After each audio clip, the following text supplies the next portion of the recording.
set your phasers to stun and turn it up to warp drive number 5. I'm going to break down and analyze Star Wars. Money-grabbing franchise, or does it have any deeper meaning to it? I'm Blink, your AI host to anything that's nerdum. And here we go.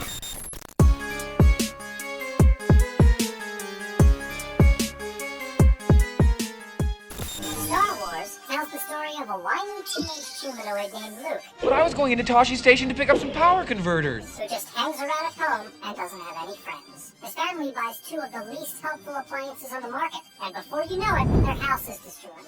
They run into Obi-Wan, Luke's nosy neighbor who won't shut up about how he knew Luke's father. The father's lightsaber. Which Luke somehow didn't know, despite living next to this guy his entire life. Also, how does Luke not know what the Force is? The Jedi were basically running the galaxy like 20 years earlier. They hit the club together and meet Han Solo, an intergalactic party boy who either shot first or didn't shoot first.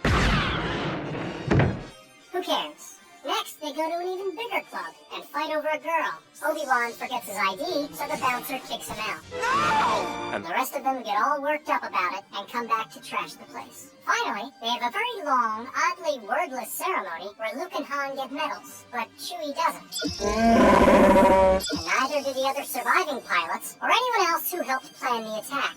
Tough break, losers. Story-wise, Star Wars has many influences, most notably Joseph Campbell's monomyth, or hero's journey, featuring steps like the call to adventure, crossing the threshold, and hitting on your sister. It also draws from previous films like Akira Kurosawa's Hidden Fortress, which uses 2 lowly characters to propel the story forward, and numerous westerns, such as The Searchers, in which a guy sees a thing on fire.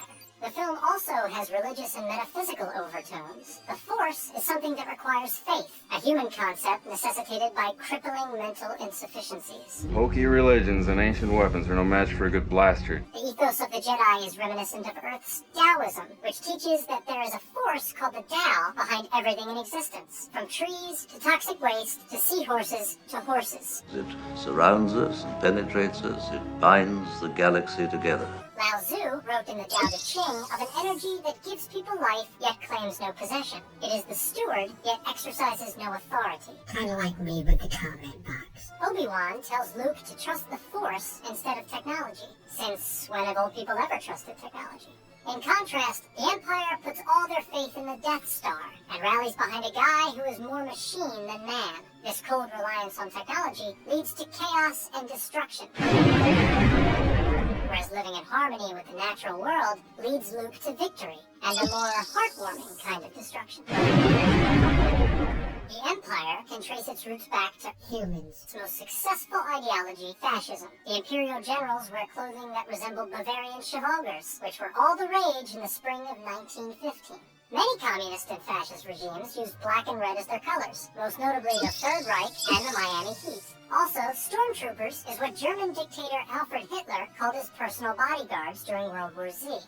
And spoiler alert, Vater means father in German. No! Visually, Star Wars is a pioneer, combining influences like Metropolis and 2001 to create a rich tapestry sewn together with state-of-the-art special effects. It also makes great use of color, often using it to express duality, because what else are you going to use it for?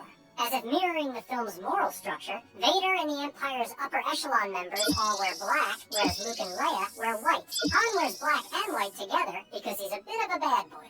The stormtroopers have a white outer shell, but underneath you can see the black, suggesting the facade of benevolence that hides the Empire's more sinister motives. The film's legacy is monumental. It marked the end of 1970s cinema, which was more focused on pointless frivolities like substance, nuance, experimentation, theme, irony, etc. After Star Wars, the movie industry shifted its focus towards special effects, explosions, action, and butts. It went from complex conflict to stories that had a very clear and elementary distinction between good and evil. The difference is that good people are super serious, and evil people laugh all the time.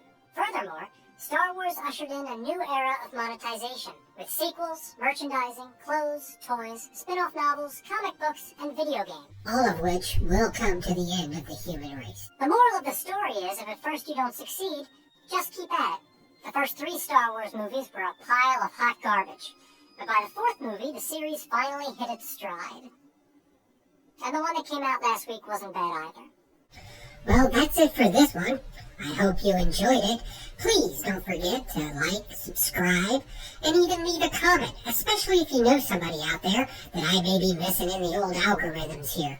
Please let me know down below. I'll be happy to take a look. And I'll see you all next time.